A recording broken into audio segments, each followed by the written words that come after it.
tenho que dar ordem, né? Já chega assim com uma petulância, dizendo: mestre, vimos um homem expulsando demônios em teu nome. Aí Jesus fica pensando aqui na cabeça: vamos ver aonde vai chegar. Ele está achando que está abafando. Sabe quando você faz uma coisa que você acha que você está abafando, que você está certo, que você está correto? Ou você nunca passou por isso? De você, às vezes, exortar uma pessoa achando que você está certo, e você fala de uma forma até prepotente, e depois você descobre que você está errado, e você fica com o rabinho entre as pernas. Isso já aconteceu contigo, já aconteceu comigo, e vai acontecer sempre se a gente for orgulhoso, e se a gente não parar de achar que nós somos detentores da verdade. João se aproxima e diz: vimos um homem expulsando o demônio em teu nome. Isso é bom ou mal? Pergunta para vocês: você vê alguém fazendo um bem, isso é bom ou mal? Precisa ter o segundo grau. Se você está vendo alguém fazendo um bem, se você anda na sua caminhada e você está vendo alguém que está fazendo aquilo que é agradável, ou seja, uma pessoa está possuída pelo demônio, tem alguém que está usando o nome de Jesus para expulsar o mal. Aí João: como pode? Olha como o homem inteligente é diferente do homem sábio. João era um homem inteligente, mas ainda não era um homem sábio. A visão de um homem sábio é diferente de um homem inteligente. Inteligência não tem nada a ver com sabedoria. Não tem nada a ver. Eu já vi pessoas intelectuais superdotadas que a sabedoria era zero. Pessoas arrogantes que vivia do seu intelecto, da sua capacidade de aprender, que sabia de tudo, mas a sua visão era totalmente morta. Então leve isso para a sua vida: ser inteligente não tem nada a ver com sabedoria. O tanto que a gente viu na primeira leitura hoje, quando vocês escutaram a primeira leitura do livro de Eclesiástico. A sabedoria comunica a vida a seus filhos e acolhe os que procuram. Muitas vezes, quando a gente lê aquele texto de Salomão, onde é colocado para Salomão escolher entre poder, riqueza e sabedoria, aí Salomão escolhe o que? Sabedoria. Porque a maior riqueza que o homem pode ter na vida é quando ele adquire a capacidade de pensar segundo o coração de Deus. A gente percebe de uma forma muito prática. Quantos de vocês não já pararam na loteria para querer apostar uma fezinha para você sair da miséria? E você de repente falou: se eu ganhasse R$1 milhão, a minha vida mudava. Vocês têm tudo cara de loteria aqui. Quem nunca fez uma fezinha? Eu já fiz também. Né? Então, o nosso sonho é o quê? Logo, se eu tenho R$1 milhão, mas eu tenho 1 milhão, então tudo vai mudar na minha vida. Nada. 98% das pessoas que ganharam na lota hoje é pobre. Não é o dinheiro que você tem, é a capacidade de você administrar. Porque vida, todos nós temos a mesma vida, ou não temos? Nós temos a mesma realidade. Nós temos olho, nós temos boca, nós temos cabelo, nós temos a mesma realidade. A vida é da nossa natureza, então nós temos a capacidade de usá-la para o bem ou para o mal. Ou a gente utiliza a nossa vida com sabedoria, ou a gente vai usar somente a nossa inteligência. E a nossa inteligência tem nos levado para o buraco muitas vezes. A gente pensa que nós sabemos e queremos levar a vida empurrando com a barriga, porque eu dou conta, porque eu sei. E Salomão, ele não pensou 2 vezes em dizer: eu não quero riqueza, eu não quero poder, eu quero sabedoria, porque quem sem sabedoria, o dinheiro e o poder não vale de nada. Não adianta ganhar na loteria. Não adianta Deus dar para quem está quebrando, o dinheiro que for, ele vai quebrar. Não adianta dar saúde a uma pessoa que está destruindo a vida, porque ela vai continuar destruindo. O homem sábio é aquele que usa da sua sabedoria, é aquele que sabe refletir, não segundo os critérios humanos, porque na nossa vida nós vamos nos deparar com muitas realidades que vai chocar a vida. Onde você vai tomar decisões totalmente contrárias do que você tomaria se você não tivesse sabedoria. Eu não sei se ontem eu estava no grupo de oração e contava a história. Se vocês ouviram, vão ouvir de novo. Ninguém mandou ouvir para a missa. Então, contava uma história de um homem sábio. Eu contava a história, mas não é uma sabedoria dos monges que contavam uma história. Foi as histórias da nossa vida. Vou contar muito rápido de um senhor que teve uma batida, e aquela batida levou a um momento constrangedor. constrangedor na vida, aonde você tem aquele momento, você fala, eu tenho que tomar uma decisão, ou eu desço do carro e desço a porrada naquele que está do outro lado, ou eu xingo, ou eu vou chamar a polícia. Então nós temos na nossa vida diversas reações, e sempre um homem inteligente, ele vai agir diante da sua autoridade inútil que não serve para nada, diante da sua razão. Ele poderia dizer, aquele cara bateu no meu carro, então ele tem que pagar, ele tem que ser preso, ele tem que fazer isso. Mas o homem sábio, ele não está ali para poder encontrar culpado ou outra coisa assim. Eu dizia justamente isso, que aquele homem do qual teve o seu carro agredido, ele desceu elegantemente, porque uma pessoa sábia e elegante nunca perde a elegância. Ele desceu do carro, ele leva na sua mala uma arma que nós temos que levar na nossa história. Se você quer apaziguar qualquer guerra, leve sempre na sua mala uma coisa que se chama sorriso. O sorriso, um olhar cativante, isso destrói qualquer arma, destrói qualquer circunstância. Aquele homem saiu com aquele sorriso, e aquele senhor mais velho estava no outro carro no qual ele bateu. Então aquele senhor saiu meio que tremendo, porque quem causa a besteira está mais nervoso do que o outro. E aquele homem com aquele sorriso, com aquele olhar, deu outra arma que nós temos que levar para a nossa vida, que você vai desarmar as pessoas que estão perto de você. Deu um abraço. Aquele senhor deu um abraço e olhou para ele e falou assim: podemos tomar um suco? Você paga o suco para nós? Gente, é o cara falar bem assim, ó, esquece o problema, vamos nos preocupar com algo que é mais edificante, vamos tomar um suco de laranja. Aí ele, mas como? Vamos tomar um suco de laranja. Você paga o suco de laranja? Ele ficou tremendo. Não.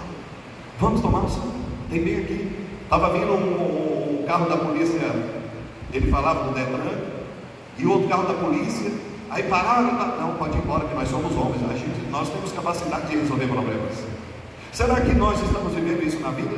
Será que nós estamos tirando as rodinhas e falando assim, nós temos capacidade de resolver problemas? Temos.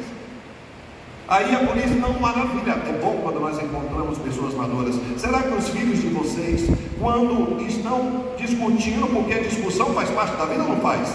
Faz! Não vamos ser idiotas e achar que a nossa vida a gente não vai ter discussões, que a gente não vai ter divergências. A vida vai ter divergências, vai ter discussões, mas diante dessas divergências e essas discussões, nós vamos ter sabedoria para a gente lidar com esses problemas da nossa vida.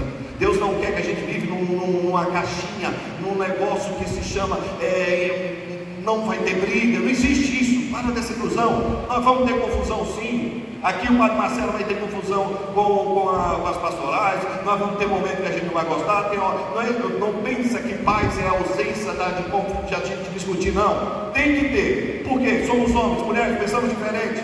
Se você quer viver numa casa que você não quer que o outro inveje de você, você é um tolo, porque o outro não pensa como você. Agora vocês têm que aprender a administrar esses momentos, a capacidade de aproveitar um discurso, um momento de uma guerra, e da gente poder transformar aquilo no aprendizado. E foi isso que esses dois homens, como homens, descobriram que nós temos a capacidade de fazer. O carro ficou batido. Ali a gente viu um paralama amassado, mas muito maior do que o paralama amassado, do que o carro batido, é como o outro está. Aquele homem saiu do carro mais preocupado com o homem para saber como ele estava. Então vamos tomar um suco de laranja, porque aquilo acalma, porque é gostoso. E aquele homem falou, não, mas quanto é que vai sair? Ele vai falar, aí ele disse, então você para mim é mais importante do que o meu próprio carro. Você nem eu te conheço, mas você para mim é mais importante. Será que um estranho é mais importante para você do que algo que ele possa te oferecer? Hoje nós estamos colocando a matéria à frente da pessoa. Hoje nós estamos discutindo por causa de coisas dentro da nossa casa. E nós estamos diante de um exemplo de um estranho que valorizou mais o outro do que o próprio carro dele. Por quê? Porque de fato ele entendeu o que significa sabedoria, o que significa a gente escolher o melhor, o filé mignon da vida. Aí aqueles dois foram tomar um suco e o carro ficou lá. O carro foi esquecido, o carro foi abandonado. Depois esse senhor que foi o carro foi batido, ele despediu. E aí como vai ficar o negócio? Só me passa o seu Pix. Não, mas foi eu que bati. Não, você não entendeu. Você não entendeu. Você para mim é problema meu. Então eu quero te ajudar. Quanto vai dar o conserto? É 3 mil, eu vou te dar 5 mil. Ah, porque tem dinheiro? Não porque tem dinheiro, é porque tem visão. Dinheiro não é tudo na nossa vida.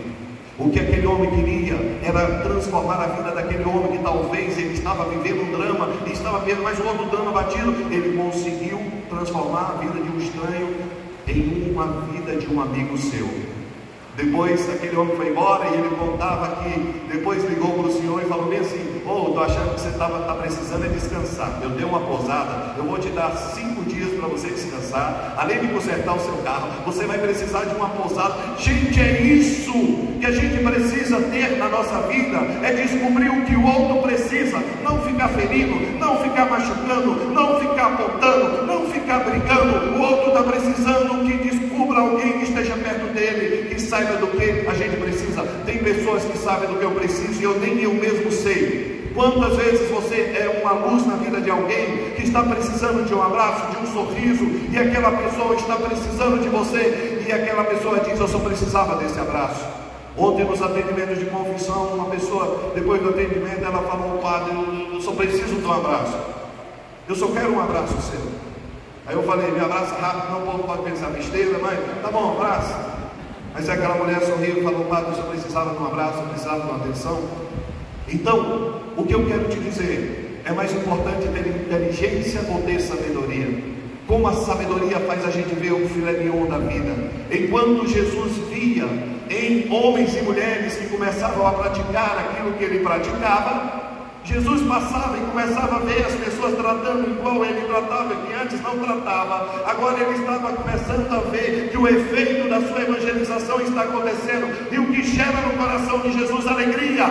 Alegria é quando Jesus vê você fazendo aquilo do qual ele fez, quando Jesus vê você tomando atitudes que ele tomou, quando Jesus começa a ver replicar na vida do homem aquilo que um dia ele realizou na terra. E é isso que Jesus deseja. É quando Jesus está torcendo para você, o time lá em cima está no céu, está olhando para nós e torcendo para que a gente comece a replicar aquilo que Cristo replicou. E foi isso que aconteceu. Só que João ainda não tinha entendimento, ele estava ainda na inteligência.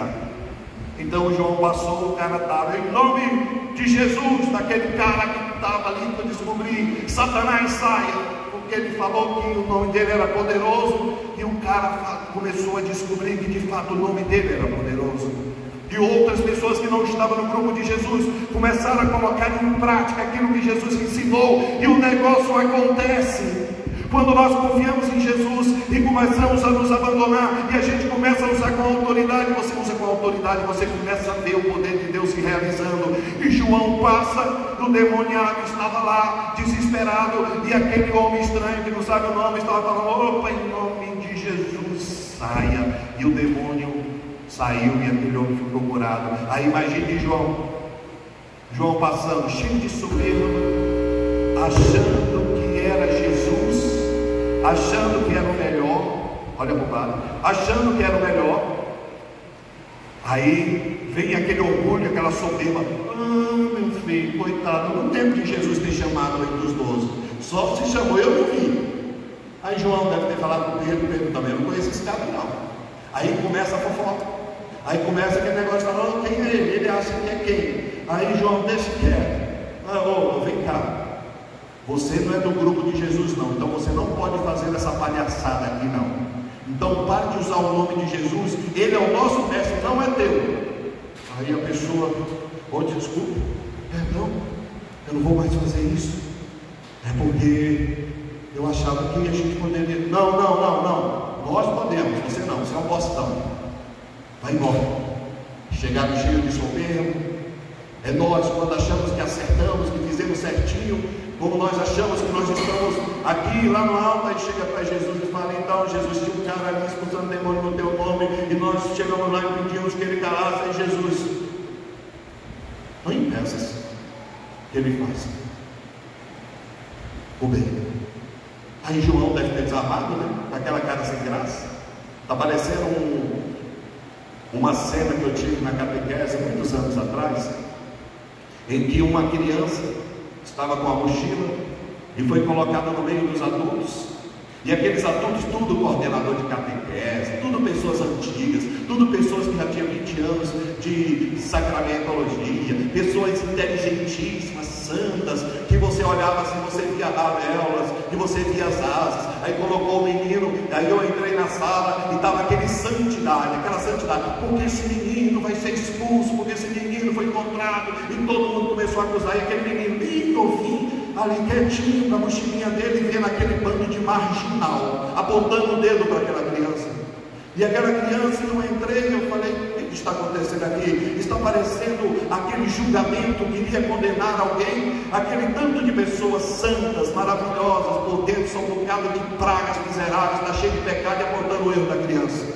Por dentro está como que uns sepulcros caiados, porque muitas vezes a gente se preocupa em apontar o erro do outro, quando dentro de nós está uma porcaria. Quando muitas vezes nós nos preocupamos em apontar o erro do outro, é porque dentro de nós existe uma miséria. Porque quando a gente olha o erro do outro, é para disfarçar a nossa miséria. Eu olhei para aquela multidão de catequistas e falei, vocês saiam todo mundo daqui. Eu não quero ver vocês aqui. Eu quero ficar só com ele. Cheguei perto daquela criança, ajoelhei, pedi perdão para ela, desculpa por tudo aquilo que ela estava passando. O mundo já faz aquilo com aquela criança. Os pais já fazem aquilo com aquela criança. Aquela criança já é maltratada pelo mundo, vem para dentro da igreja e passar a mesma maltratação. Vem para dentro da igreja e vai viver a mesma miséria que ele vive lá atrás. Eu olhei para ele e falei, cara, por que o pessoal quer te matar? Aí ele, humilde, 9, 10 anos, falou, não, é porque eu estava com um DVD aqui e é um DVD de funk. Aí a mulher com a bunda de fora, eu peguei, cara, os caras queriam te matar por isso. Eu, quando era moleque, eu tinha isso aqui, aí eu comecei a entrar na história dele. Quando eu não conhecia Jesus, eu tinha esse DVD, porque eu tinha os primos que tinha, eu entrei na história dele. Aí ele, é mesmo? Eu falei, mas não quer dizer que é certo. Ele não é para você estar aqui. Aí eu entrei na história dele. Eu falei, por que tu trouxe isso aqui? Tu é doido, pô? Aí ele, não, é porque meu pai, ele curte essas músicas. Eu não tenho mãe, minha mãe morreu. E meu pai é traficante. Aí você entra na história. Aí você entra na ferida. Aí você entra no contexto. Aí ele falou, não, eu não tenho só o DVD, padre. Não era padre na época ainda. Aí ele falou, eu tenho mais outro. Ele pegou dentro da mochila um monte de DVD. Olha que eu tenho esse tanto. Você quer levar, que jogar fora? Eu falei, não, senão tu vai levar uma porrada do teu pai. Faz o seguinte, devolve para o seu pai. Entrega para ele, senão você vai ser um ladrão. O que você fez é pegar escondido do seu pai. Naquele momento você, ao invés de usar de uma agressividade, de uma forma de punição, é a hora de você entrar no coração. Muitas crianças não partiram com seus pais porque não têm coragem, porque a resposta que vem do outro lado não é uma resposta de amor, não é uma resposta de educação, é uma resposta de repressão. Será que teu filho tem coragem de partilhar tudo com você? Mesmo que seja a pior coisa, pode ter certeza, se você der liberdade, ele vai te partilhar. Aquele menino se tornou meu amigo, aquele moleque se tornou meu, chegava lá, abraçava, e eu falei, vou para cima. Depois se tornou coroinha, depois se tornou umas fuleirais lá que vai cruzando, não sei nem o que é. Só sei que aquele menino, ele poderia ser abandonado pela igreja, poderia ser abandonado pela catequese, porque já tinha abandonado pelos filhos, e aquele menino saiu dali sorrindo, brincando. Depois veio os catequistas, e eu falei, beleza, criançada, vai, agora é nós. Falei, filhão, agora é nós, chama esses catequistas, porque agora chegou a hora de dar na cara. Aí eu dei esse discurso que eu falei para vocês. Eu falei, vocês é uma vergonha. Nós construímos uma catequese dentro da igreja, não é simplesmente para passar conteúdo, é para passar testemunho. As crianças vêm não para poder digerir testemunho, eles vêm para poder encontrar, talvez dentro da igreja, alguém que seja sábio e descubra que por trás de uma criança há uma dor, que por trás de uma pessoa que chora há uma ferida. O homem sábio é aquele que vai além daquilo que a casca apresenta. Jesus, ele vê além, não vê somente a exterioridade. Deus vê a profundidade da tua alma.